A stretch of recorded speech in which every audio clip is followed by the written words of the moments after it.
네, 오늘은 사도행전 건강한 교회와 선교 연구 두 번째 시간으로 이런 집사 되게 하소서 빌립이라는 제목으로 하나님 말씀을 함께 연구하도록 하겠습니다.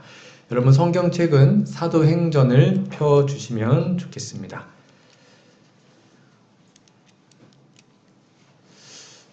성경에 보면 이 빌립이란 즉 동명이인이 나오는데요. 대표적인 사람이 두 명 나옵니다. 여러분 아시는 것처럼 한 사람은 예수님의 제자였던 빌립이고요. 또 한 사람은 7 집사님 중에 한 분이었던 빌립 집사님입니다. 먼저 예수님의 제자 빌립은 요한복음 1장에서 예수님을 만난 후에 자신의 친구였던 나다나엘을 예수님께로 인도한 사람이 빌립 제자입니다. 그때 나다나엘이 빌립에게 얘기하죠. 야, 뭐 나사렛에서 무슨 선한 것이 나오겠냐? 라고 얘기했을 때 빌립이 뭐라고 하냐면 와서 좀 봐봐. 와 보라. 라는 말로 자신의 친구를 예수님께 전도했던 사람입니다. 오늘 우리가 살펴볼 빌립은 제자 빌립이 아니고 7 집사 중에 하나였던 7 집사님 중에 하나였던 빌립에 대해서 오늘 좀 살펴보도록 하겠습니다. 여러분 사도행전을 읽다 보면 이 빌립이라는 이름이 나오는데 이게 제자 빌립인지 아니면 집사님 빌립인지를 혹 헷갈릴 때가 있습니다. 간단하게 설명을 드리면 사도행전 1장에 예수님의 제자들의 이름이 쭉 나오면서 빌립이 나오는데 그때만 제자 사도 빌립이고요. 그 외에 사도행전에 나머지 나오는 빌립은 다 집사님입니다. 그렇게 이해하시면 되겠습니다.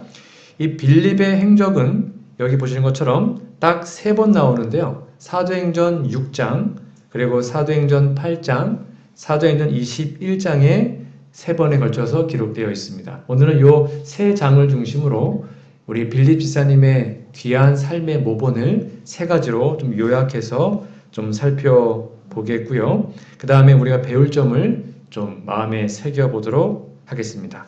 자, 먼저 사도행전 6장으로 가보시면 좋겠습니다. 사도행전 6장은 초대교회의 현실에 대해서 다시 한번 설명하고 있는데요. 지난주에 했던 이야기지만 다시 한번 좀 복습하겠습니다. 6장 1절입니다.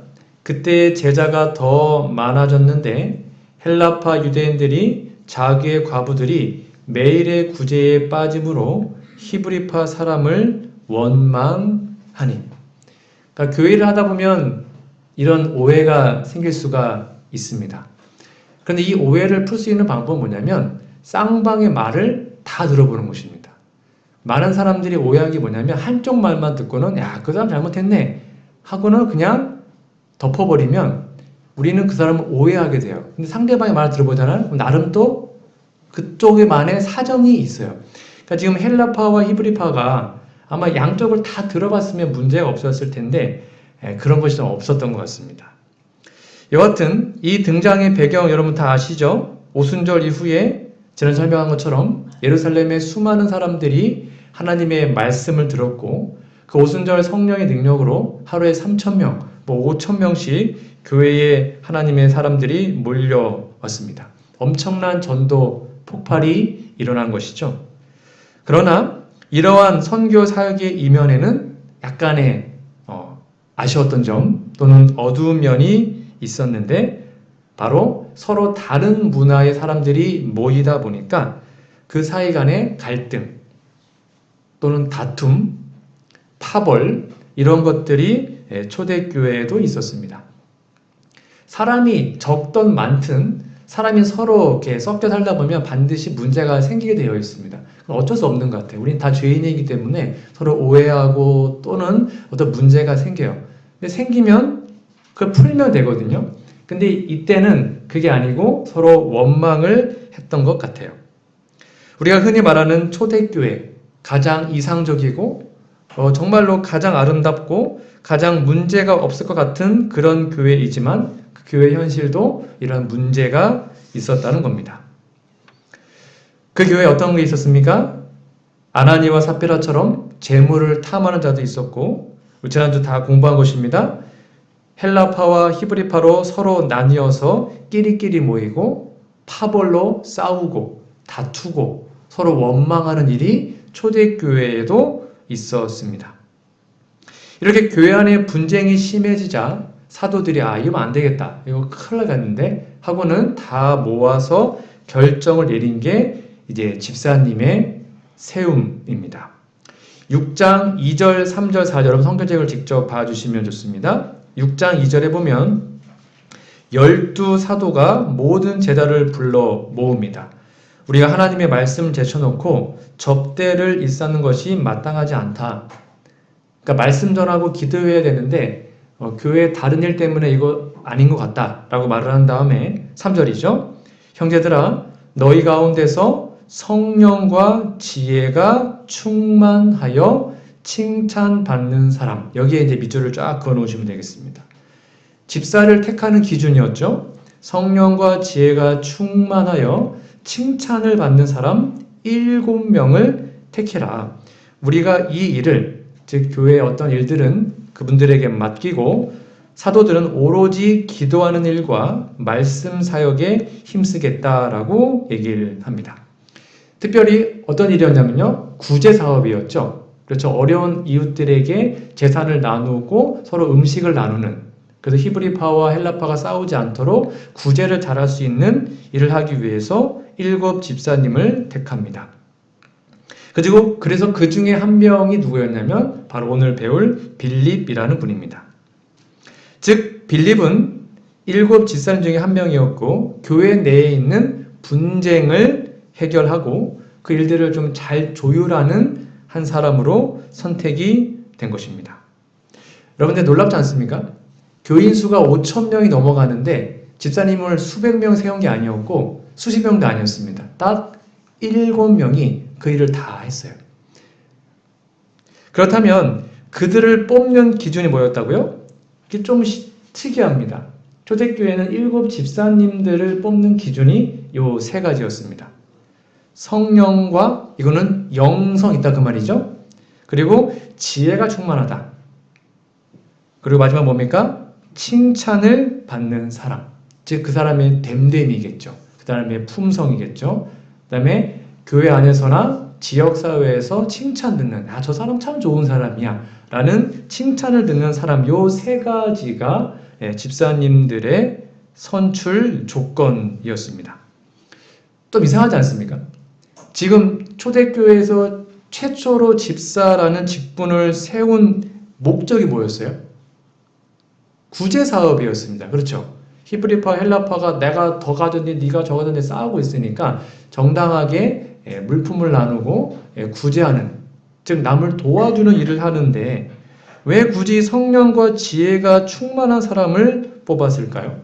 이왕이면 수학 잘하고 아니면 물품 나눠야 되니까 힘이 좋고 뭐 이런 사람을 뽑아야 될 게 아니었을까요?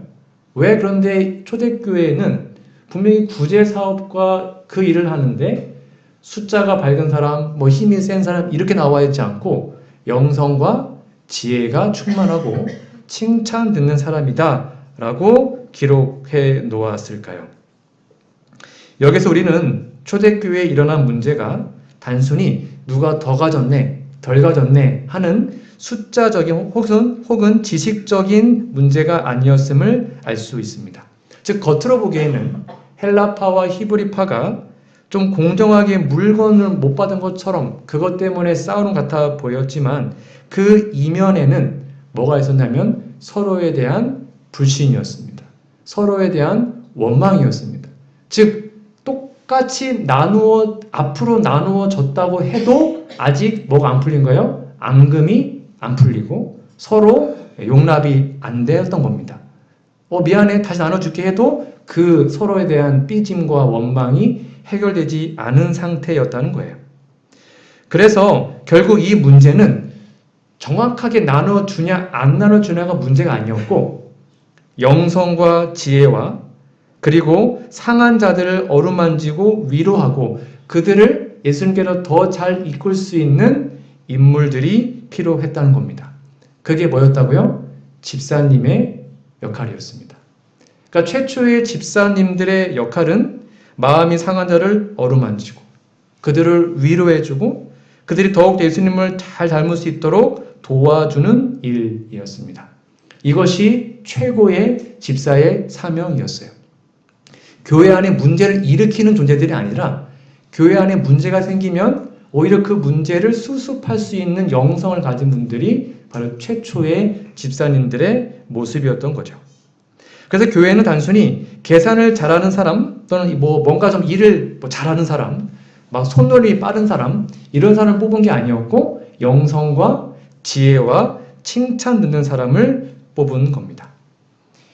이걸 통해 우리는 집사님, 특별히 빌립이라는 집사님의 모습을 좀 볼 수 있는데 그는 한마디로 영성이 충만한 사람이었고 그리고 지혜가 충만한 그리고 아주 예수님을 닮은 품성을 가진 사람이었죠.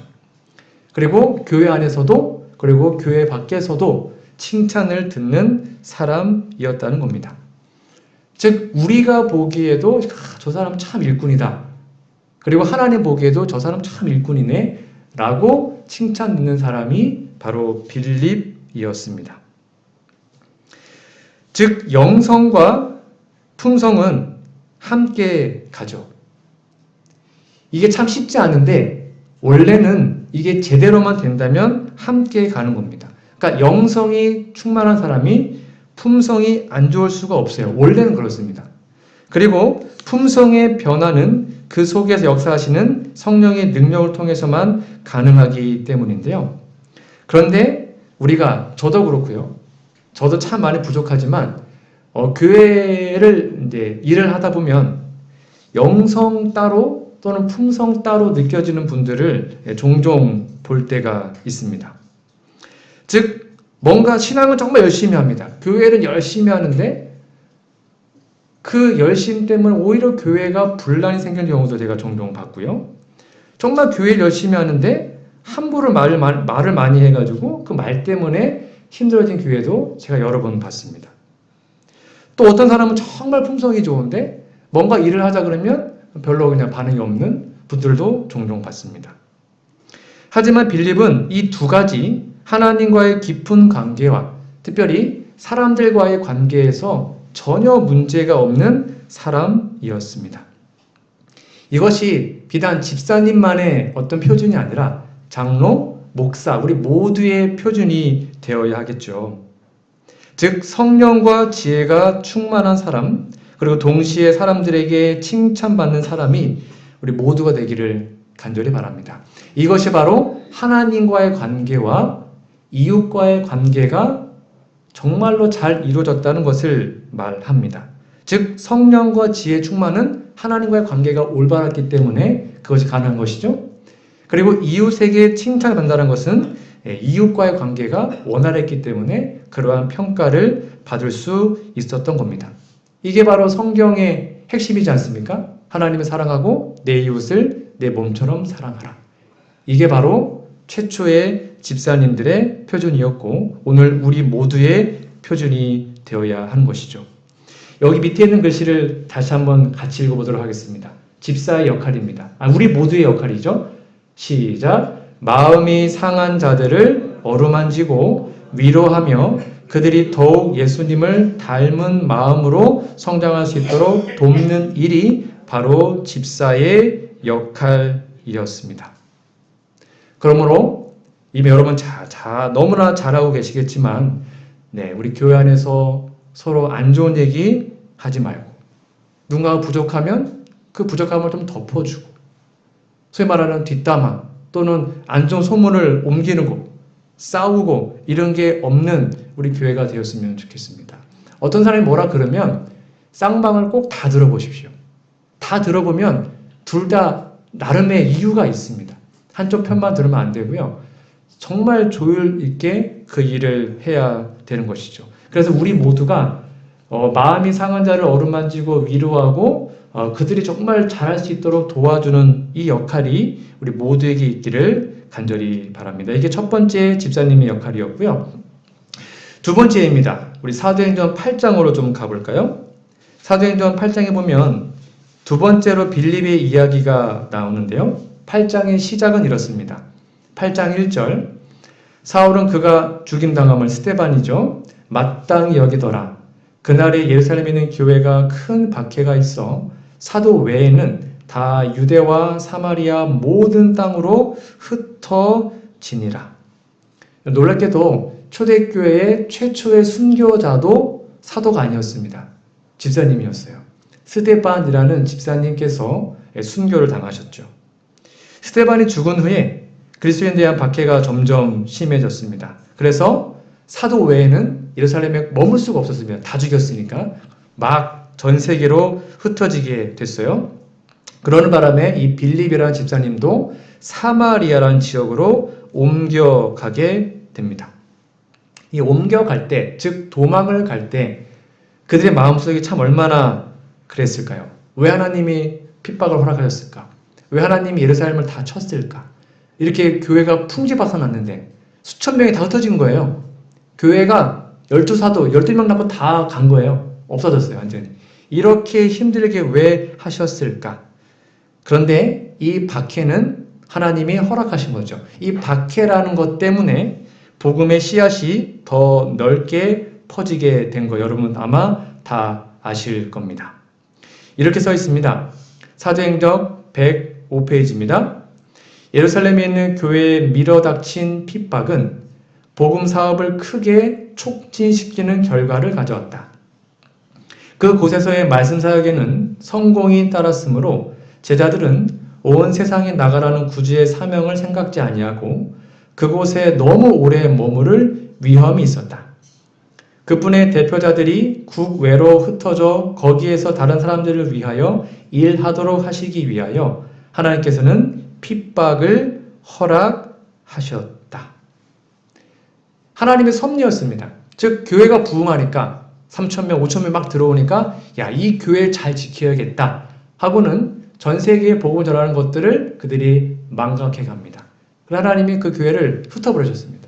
그래서 뿔뿔이 전 세계로 다 흩어지면서 삽시간에 복음이 전 세계로 퍼져나가게 된 것이죠.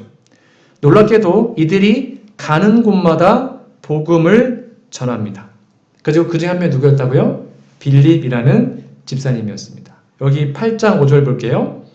빌립이 사마리아 성에 내려가 그리스도를 백성에게 전파하니. 그러니까 도망만 간 게 아니라 도망가면서 복음을 전한 거예요. 6절입니다. 무리가 빌립의 말도 듣고 행하는 표적도 보고 한 마음으로 그가 하는 말을 따르더라 라고 기록합니다. 여기에 중요한 것은 6절에 빌립의 말 줄 쳐 놓으시고요. 그 다음에 행하는 표적도 아마 줄을 쳐 놓으시면 되겠습니다. 빌립이 행했던, 즉 빌립의 사역의 가장 큰 핵심이 이 두 가지였습니다. 첫 번째가 뭐라고요? 빌립이 말을 했다는 겁니다. 이거는 말 그대로 복음을 직접적으로 전한 것이죠. 그리고 행하는 표적, 행동으로도 무엇인가를 보여주었죠. 정리하면 빌립의 전도는 이 두 가지였습니다. 말의 전도입니다. 즉 설교하고 가르쳤습니다. 그래서 제가 올해 우리 여어 집사님들께 설교 배정을 해드렸던 이유가 그것입니다. 네, 물론 많이 좀 힘드셔가지고 못한 분도 계시지만 성경에서 집사님들도 뭘 해야 되는 거예요? 설교하고 가르칠 수 있어야 합니다. 그리고 행하는 전도였죠. 행동으로 보여지는 전도를 빌립은 했던 것입니다.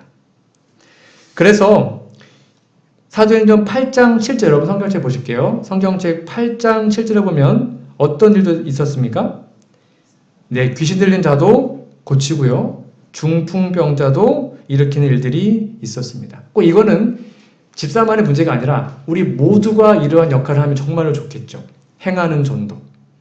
그러자 이 한 사람을 통해서 사마리아 온 성에 큰 기쁨이 있게 되었고요. 그래서 수많은 사람들이, 수많은 사마리아인들이 하나님을 믿게 됩니다. 즉 빌립이 그 사마리아 성, 그곳에서 성공적인 목회 사역, 즉 성공적인 복음 사역을 하게 된 거예요. 여러분 어느 교회에 갔어요? 아니면 어느 지역에 갔단 말이에요? 그래서 좀 열심히 해가지고 막 폭발적으로 성장하고 있습니다.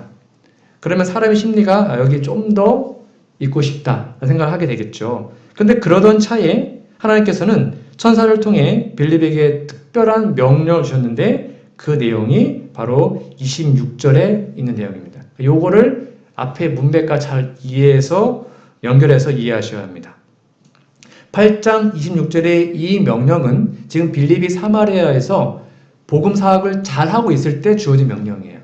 막 복음이 전파되고 수많은 사람들이 회심하고 엄청난 성공을 거둘 때 주신 명령이라는 것입니다.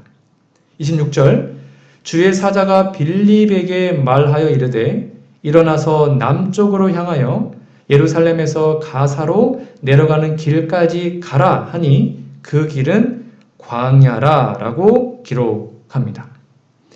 여기 여호와의 사자가 빌립에게 명령했는데 분명하고 확실한 명령이 아니었습니다. 여러분 구체적으로 어느 지역에 가라고 말한 것이 아니고 그냥 어디로 가래요? 남쪽으로 가라. 남쪽으로 가서 가사 그 즈음반까지 가면 돼. 그리고 거기는 광야길이야 라고만 얘기합니다. 그러니까 왜 가야 하는지, 가서 누굴 만나야 하는지, 그리고 어디까지 가야 하는지 전혀 말하지 않았어요. 그쵸? 분명히 없어요. 왜 가야 되는지, 누구 만나야 되는지, 가서 뭘 하는지 없어요. 그냥 남쪽으로 가라고만 말씀하십니다. 그러나 빌립은 이 불분명한 천사의 명령 앞에 순종합니다. 하나님, 저 아직 여기 교회 할 일이 많은데요. 아직 우리 여기 지금 사마리아 수많은 사람들이 막 복음 듣고 있는데 좀 더 여기 뭐 해야 되는데라 말하지 않고 가라니까 그냥 갔어요. 어디도 물어보지 않아요. 그냥 남쪽으로 가라니까 이해하고는 갔습니다. 마치 갈 바를 알지 못하고 길을 떠났던 아브라함처럼 말이죠. 근데 그 길 어떤 길이에요? 8장 26절 광야 길입니다. 지금 빌립이 있는 곳은 사마리아라는 성입니다. 도시였죠. 나름 먹고 살만했습니다. 잘 발달된 곳이었고 좋은 곳이죠. 그리고 성공적인 선교 활동을 하고 있었습니다. 그런데 좀 안정적으로 뭔가를 해보려고 할 때에 그냥 남쪽으로 가라는 그 명령을 하셨고 그 명령에 빌립은 순종했습니다. 즉 사마리아에서의 편안하고 안정된 삶에서 벗어나서 뭔가 좀 메마르고 갈 바를 모르고 어딘지도 모르는 그 거친 광야의 길로 가라고 하신 겁니다. 여러분 이거는 하나님께서 빌립을요 잠깐 갔다 오라고 명한 게 아니에요. 아예 보내버린 겁니다. 여러분 잘 보십시오. 8장 40절을 잠깐 볼까요? 사도행전 8장 40절에 보면 이건 출장이 아니었어요. 그가 그래서 에디오피아 내시를 만난 후에 다시 사마리아로 돌아가지 않았고요. 아소도에 나타나서 여러 성의 복음을 전하다가 마침내 가이사라는 곳에 들어가게 됩니다. 그러니까 출장 보낸 것도 아니었고요. 그냥 갑자기 다 버리고 가라. 남쪽으로 가라. 라는 말만 하셨고 빌립은 그 말씀에 순종을 했던 겁니다. 그리고 사도행전 21장에 가보시면 이제 마지막으로 빌립이 등장하는데 빌립이 사는 곳이 사마리아가 아니었습니다. 가이사라는 곳에 빌립이 최종적으로 거주하게 됩니다. 즉 한마디로 얘기하면 사마리아에 있었던 그 모든 축복, 안정, 평안 그런 거 다 내려놓고 가라. 광야길로 가라라고 하나님이 말씀하신 거예요. 이 명령 쉬운 명령 아닙니다. 출장도 아니고 그냥 가라는 거예요. 온 가족 데리고 가라는 것입니다. 이렇게 일어나서 가보니까 명령에 순종하여 가보니까 여러분 성경책 잘 보십시오. 27절에 일어나서 가보니까 그곳에 하나님께서 놀라운 섭리를 준비하고 계셨죠. 여러분 잘 아시는 내용입니다. 지금 당장은 이해할 수 없고 왜 가야 하는지 잘 몰랐지만 가보니까 거기 누가 있었어요? 에디오피아 내시가 있었습니다. 마침 이 내시가 예루살렘 예배하러 갔다가 마차를 타고 다시 에디오피아로 돌아가는 길이었습니다. 국왕의 즉 여왕의 국고를 맡은 사람이었으니까 한마디로 좀 권력자였죠. 높은 사람이었습니다. 이 사람이 마치 뭘 입고 있었어요? 마차에서 이사야서 53장 읽고 있었습니다. 읽고 있으니까 빌립이 하나님의 음성을 듣고 붙어라. 붙었죠. 뭐 하세요? 읽는 거 이해하세요? 그랬더니 잘 모르겠는데 같이 읽어줄래요? 하고는 마차에 태웠어요. 그리고는 도대체 여기 나와 있는 이 사람이 누구냐? 라고 물어봤을 때 이 빌립이 그 글에서 시작해서 바로 예수님을 전하게 됩니다. 즉 전도자 빌립에게 구도자 내시를 보내준 겁니다. 이게 굉장히 중요합니다. 여러분, 구도자는 말 그대로 도를 구하는 사람입니다. 그렇죠? 전도자는 도를 전하는 사람입니다. 즉 빌립이 준비되자 광야에서 전도가 될 확률이 높습니까? 사람도 없는 곳인데. 그런데 빌립이 전도자로 준비가 되자 하나님은 100%의 성공률로 구도자를 그에게 붙여주셨습니다.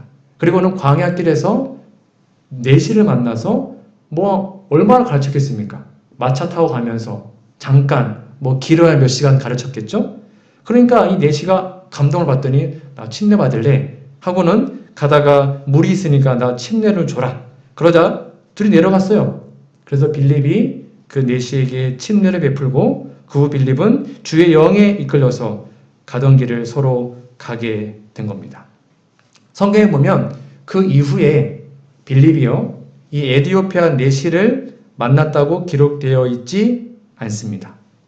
물론 이 내시는 이 복음을 잘 듣고 자신 나라에 가서 전했겠죠. 즉 빌립은 자신이 뿌린 씨앗이, 즉 내가 지금 전도한 영혼이 정말로 잘 활동하는지 안 하는지 그거 상관하지 않고 그냥 열심히 하나님의 복음을 전한 겁니다. 이게 빌립의 모습이었습니다. 즉 겉보기에는 어떤 게 없어도 내가 지금 최선을 다하여 복음을 전하면 하나님이 채워주신다 라는 믿음을 갖고 빌립은 그저 최선을 다해서 복음을 전했던 것 뿐입니다. 특별히 8장 40절에 보면 그 아소도에 가서도 여러 성을 지나다니면서 복음을 전한 것이죠. 이처럼 빌립은 복음의 씨를 뿌리는 선교사로서의 걸음을 멈추지 않았고 자신의 몸이 닳아서 없어질 때까지 쉬지 않고 달리는 선교사였던 것입니다.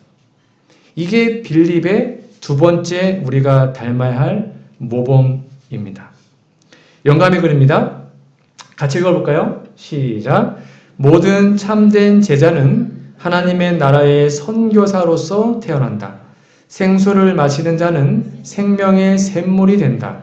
받는 자는 주는 자가 된다. 영혼 안에 있는 그리스도의 은혜는 광야에 솟아나는 샘과 같아서 모든 것을 소성시키고 멸망하여 가는 자들로 하여금 생명수를 마시기를 열망하도록 만든다. 그러므로 여러분, 특별히 여사님들, 우리 하나님께서 여러분들을 부르신 이유는 물론 교회에서 때로는 청소도 하셔야 되고 또 밥도 하셔야 되고 그런 거 중요합니다. 그러나 하나님이 우리들을 집사로, 장로로, 목사로 부른 최고의 이유가 뭐라고요? 하나님의 복음을 전하는 것입니다. 이게 최초의 집사님들의 사역이었습니다. 우리도 빌립과 같은 집사, 장로, 목사로 살아가기를 간절히 바랍니다. 정리하면 요겁니다. 집사님 빌립은 사도행 6장에 위로는 하나님과 가깝고 옆으로는 이웃에게 칭찬을 받는 사람이었습니다. 8장에서는 성령께서 어디로 인도하든지 그것이 광야일지라도 자신의 모든 것 다 버릴지라도 그 걸음을 따라가며 복음을 전하는 선교사였고요. 그다음에 그의 영성은 그냥 교회 안에서만 머무르는 것이 아니라 세상으로 뻗어가는 영성이었죠. 즉 교회 안에서는 집사님으로 정말 충실하게 생활했고 교회 밖에서는 선교사로서 사는 적극적인 그리스도인이 바로 빌립이라는 집사님이었던 겁니다. 사실 이런 모습들이 바로 우리 모두에게 필요합니다. 우리는 교회 안에서도 늘 기도와 말씀 생활을 해야 하고요. 그다음에 교회 밖에서도 하나님의 선교사로서 생활해야겠죠. 즉 우리의 영성이 교회 안에서나 교회 밖에서나 똑같다면 하나님의 귀한 복음을 전하는데 하나님이 분명히 역사하실 거라 믿습니다. 이러한 아름다운 모습이 우리 안에 꼭 회복되기를 간절히 바랍니다. 마지막 세 번째입니다. 저는 이 말씀이 많은 도전이 좀 됐습니다. 오늘 공부하면서 빌립의 세 번째 정말 중요한 것은 그의 가정 생활이었습니다. 사도행전 21장 8절에 보면 빌립의 가족 이야기가 나오는데요. 이튿날 떠나 가이사라에 이르러 7 집사 중 하나인 전도자 빌립의 집에 들어가서 머무르게 됩니다. 바울이 그렇게 한 겁니다. 그런데 빌립이 딸을 4명을 낳습니다. 딸이 4명 있었는데 다 처녀였고 그 다음에 중요합니다. 21장 9절에 밑줄을 쫙 그어놓으세요. 그 딸들이 뭐한 자였다고요? 예언하는 자였습니다. 예언하는 자 한마디로 뭡니까?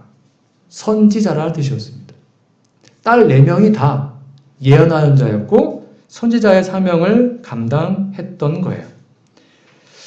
여러분, 바울은 고린도서 12장에서 여러 은사에 대해서 설명하면서 특별히 이 예언하는 은사를 정말 사모해야 된다라고 정말 간절히 권면했던 거 여러분 아마 아실 겁니다. 빌립의 4딸이 비록 여자였고 또 시집도 가지 않은 아주 어린 처녀들이었지만 교회의 중요한 역할을 했습니다. 4명 다 한 명도 빠짐없이 4명 다 선지자의 역할, 즉 예언하는 역할을 교회에서 했던 겁니다. 여기 보시면 이런 말씀이 있어요. 제가 이 얘기는 여러 번 했죠. 고린도전서 14장에 보면 이 예언에 대해서 말을 하고 있습니다. 예언하는 자는 2이나 3이나 말하고 다른 이들은 분변할 것이요. 그러니까 예언은 혼자 하는 게 아닙니다. 그룹으로 하는 거예요. 소그룹으로. 그래서 만일 곁에 앉은 다른 이에게 계시가 있거든, 즉 하나님의 말씀을 읽고 묵상해서 느끼는 어떤 가르침이라든지 하나님께 직접 들은 거라든지 뭐 다 똑같습니다. 그 계시가 있거든 먼저 말하던 자는 잠잠해라. 31절 같이 읽어볼까요? 시작. 너희는 다 모든 사람으로 배우게 하고 모든 사람으로 권면을 받게 하기 위하여 하나씩 하나씩 예언할 수 있느니라. 분명히 써있죠. 우리에게도 예언의 은사가 주어졌습니다. 이 일을 하는 날이 바로 안식일이고요. 특별히 안식일 교과 토의 시간에 이게 그 말이에요.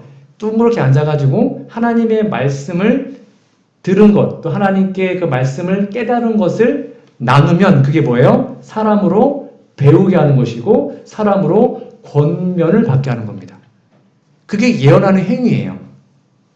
그 행위를 빌립의 딸들은 끊임없이 했었고 그렇게 빌립은 딸들을 훈련시키고 모본을 보인 겁니다.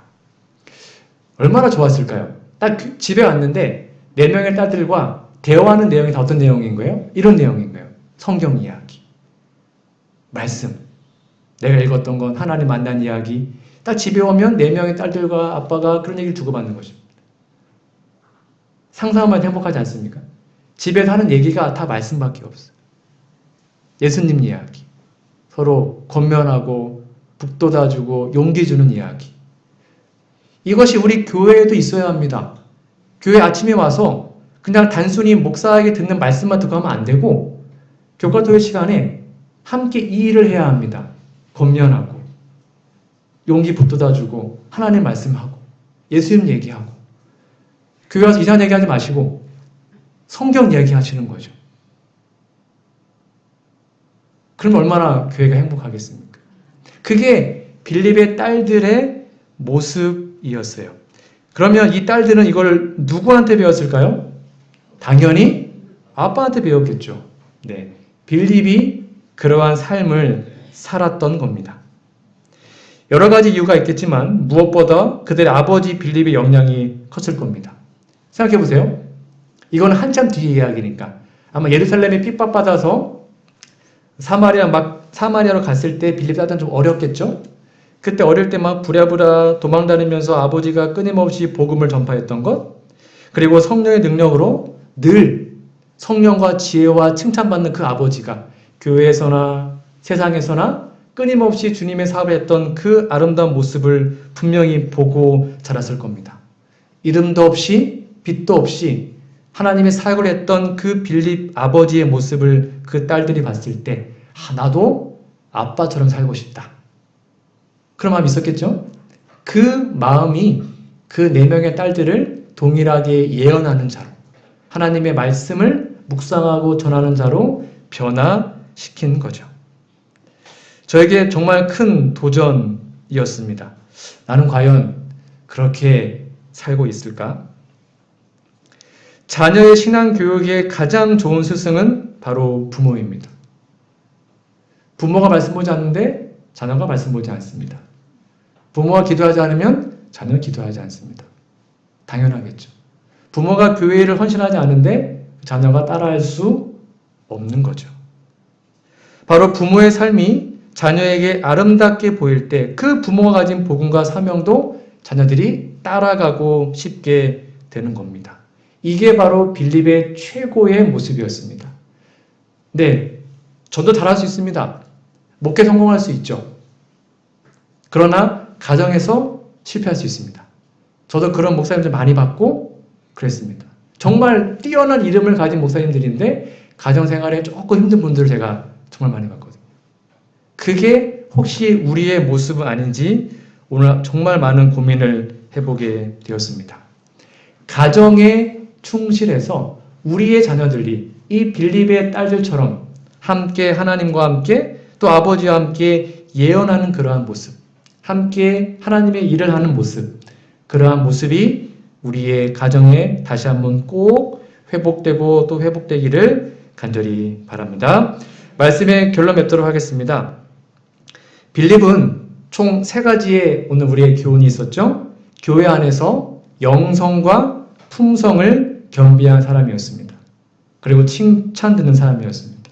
그리고 교회 밖에서는 복음을 전하는 선교사였습니다. 그리고 가정에서는요, 자녀들에게 좋은 영적인 모본을 보이는 훌륭한 아버지였습니다. 즉, 교회에서의 모습과 밖에서의 모습과 가정에서의 모습이 같았다는 겁니다. 같은 모습이었다는 거예요.